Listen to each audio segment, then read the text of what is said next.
نبی علیہ الصلوۃ والسلام کی اس حدیث کو کبھی نہ بھلائیں جس حدیث میں آپ علیہ الصلوۃ والسلام نے فرمایا کہ میں نے دیکھا، خواب میں مجھے دکھایا گیا کہ ایک فرشتہ انتہائی بھاری پتھر لے کر ایک شخص کے سر کو کچل رہا ہے، اور آپ نے جب ریزن پوچھا کہ اس کے ساتھ یہ معاملہ کیوں کیا جا رہا ہے تو آپ علیہ الصلوۃ والسلام نے فرمایا وَيَنَامُ عَنِ الصَّلَاةِ الْمَكْتُوبَةِ، نماز کا وقت ہوتا ہے یہ سو رہا ہوتا ہے، یہ خواب غفلت میں پڑا ہوا ہے، یہ اپنی نیند کو بہتر سمجھتا ہے، جبکہ مؤذن کہہ رہا ہے،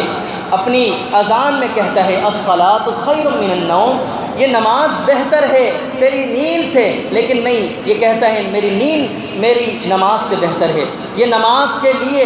اپنی نیند قربان نہیں کرتا۔ اور ایسا شخص یاد رکھیے سویا رہتا ہے تو شیطان بالا اس کے کان میں پیشاب بھی کرتا ہے، اور پھر یہ سارا دن سستی اور کاہلی کے ساتھ گزارتا ہے۔ ہم اگر عصر کا موازنہ کریں تو عصر میں بھی ہمیں وہ تعداد نظر نہیں آتی نماز میں جو ہم مغرب میں دیکھتے ہیں اور عشاء میں دیکھتے ہیں۔ اور عصر کے تعلق سے تو خاص رب نے اپنے قرآن میں ہمارے لیے یہ نصیحت کی ہے، حافظوا علی الصلوات،